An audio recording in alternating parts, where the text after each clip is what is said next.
High friends, welcome back to our YouTube channel. आजपर्यंत आपण खूपदा वडापाव खाल्ला असेल किंवा वडापावची रेसिपी पाहिली असेल, परंतु आजच्या व्हिडिओमध्ये आपण वडापावचा जन्म कसा झाला किंवा वडापावचा शोध कोणी लावला, कधी लावला याविषयी डिस्कस करणार आहोत।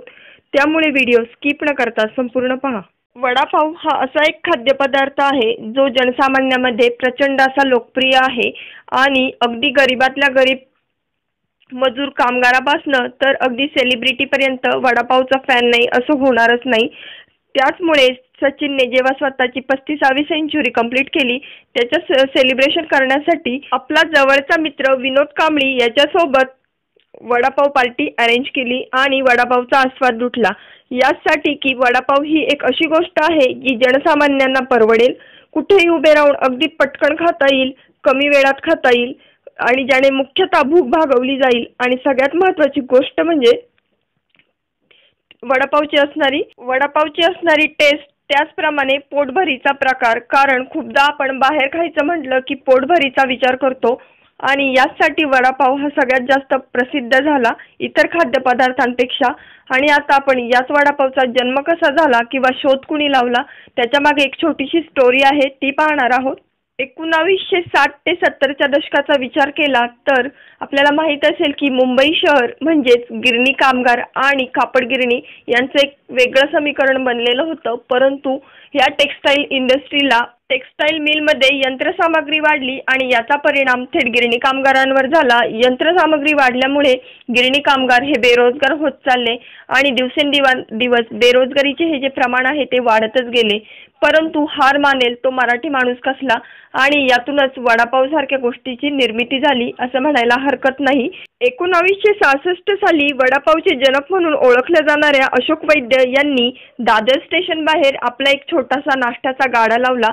त्या गाड्यावर ते सगळ्यात पहिले तर पोहे, उपीट, शिरा आणि भजी यांसारखे नाश्त्याचे पदार्थ खाण्यासाठी ठेवत होते।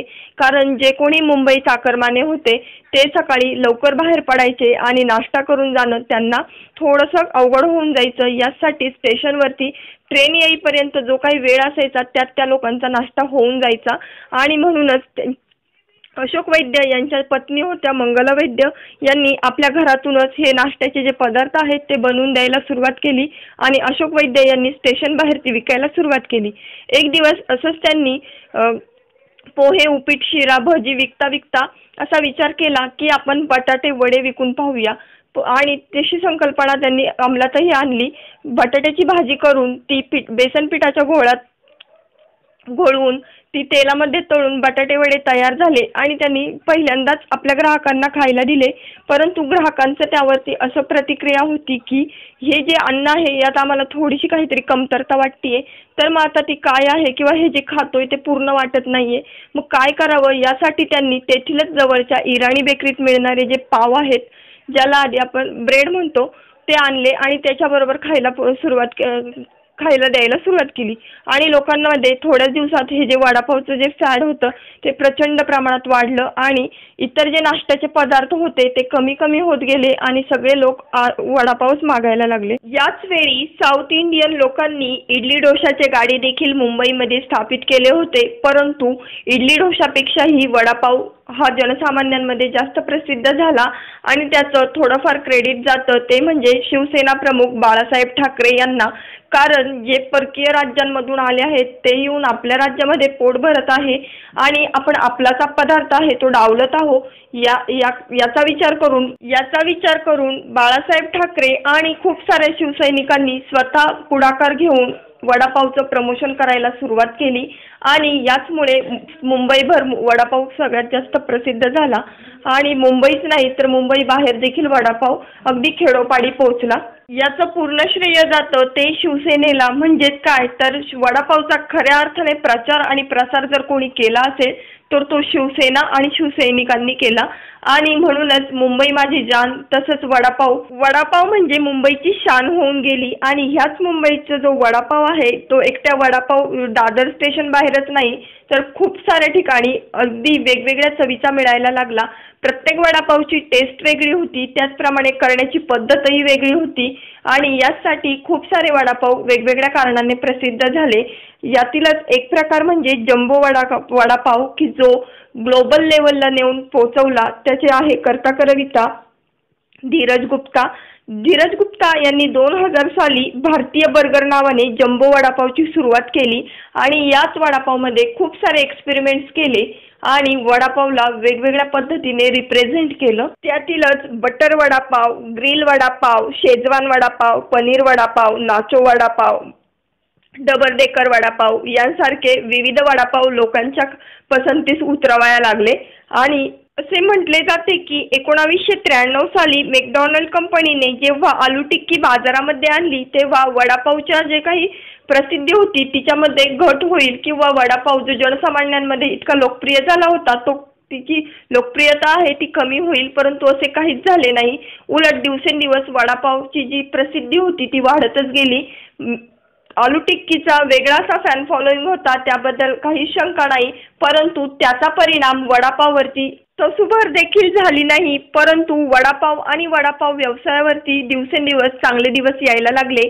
असे म्हटले जाते की रोजच्या रोज एकट्या मुंबई शहरामध्ये 2 लाख वडापाव हे खपले जातात। संपूर्ण जर वडापाव विक्रीचे जे गाडे आहेत त्यांचा विचार केला तर एका दिवसाची जी वडापावची विक्री आहे ती 2 लाखांपर्यंत आहे आणि असे म्हटले जाते की 1.8 करोड मुंबईकरांचे ते कम्फर्ट फूड म्हणून ओळखले जाते, कारण अगदी 10 रुपयात मिळणारा वडापाव पोटभरीचा नाश्ता, त्याचप्रमाणे पटकन खाता येईल आणि खिशाला परवडेल, कमी वेळात आणि कमी खर्चात असा हा वडापाव जनसामान्यांमध्ये अधिकाधिक रुजू होत गेला। त्यातीलच मुंबईमध्ये सगळ्यात जास्त फेमस असणारा कीर्ती वडापाव, त्यानंतर अशोक वडापाव यासारखे खूप सारे वडापाव लोक अगदी आवडीने आवर्जून तेथे खायला जातात आणि आत्ताच नवीन ट्रेंड आलेला ट्रॅफिक वडापाव, गौरव लोंढे सारख्या युवकाने एक नवीन कल्पना शोधून काढली की ट्रॅफिकमध्ये फसलेल्या लोकांसाठी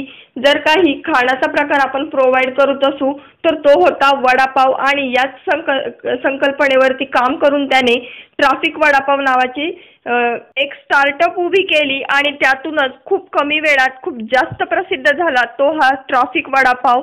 आणि याच ट्रॅफिक वडापावला अगदी खूप साऱ्या मुंबईकरांनी खूप जास्त भरभरून प्रेम दिले, परंतु वडापावला जर का ग्लोबल लेवलवर कोणी नेऊन पोहोचवलं ते म्हणजे धीरज गुप्ता, कारण यांनी भारतीय बर्गर म्हणून जो जम्बो वडापाव संपूर्ण जगाला ज्याची दखल घ्यायला भाग पाडली ते धीरज गुप्ता यांनी करोडोची कमाई एकट्या वडापाववर केली। म्हणजे आपण विचार केला तर अगदी 10 रुपयांना मिळणारा वडापाव जर करोडो रुपयांचा टर्नओव्हर करून देत असेल तर वडापाव या बिझनेसमध्ये किती ताकद आहे हे आपल्या सगळ्यांना समजलं असेल। वडापाव विषयी सांगायचं म्हटलं तर व्हिडिओ खूप जास्त मोठा होईल, परंतु आज आपण सिलेक्टेड अशी थोडी परंतु तितकीच महत्त्वाची अशी वडापावशी रिलेटेड माहिती पाहिली आणि यातूनच आपल्याला समजले की वडापावचे जनक अशोक वैद्य असो किंवा वडापावचा प्रचार आणि प्रसार करणारी शिवसेना असो किंवा धीरज गुप्तांसारख्या व्यक्तीने हाच वडापाव ग्लोबल लेवलला नेऊन ठेवला असो आणि सगळ्यात महत्त्वाची गोष्ट म्हणजे गिरणी कामगारांसारख्या जे गिरणी कामगार बेरोजगार झाले होते त्यांना एक काम मिळालं किंवा त्यांना स्वतःचं पोट भरण्यासाठी या वडापावने खूप जास्त मदत केली असे म्हणायला हरकत नाही। आणि म्हणूनच आपल्याला या वडापाव विषयी जितके बोलता येईल तितके कमीच आहे। आजचा आमचा व्हिडिओ संपूर्ण ऐकला यासाठी धन्यवाद। आजची माहिती थोडी जरी इन्फॉर्मेटिव्ह वाटली तर व्हिडिओला जास्तीत जास्त लाईक आणि शेअर करा आणि चॅनल आवडलं असेल तर जरूर सबस्क्राईब करा। पुन्हा भेटूया नवीन अशा इंटरेस्टिंग आणि माहितीपूर्ण व्हिडिओमध्ये, तोपर्यंत good bye and take care.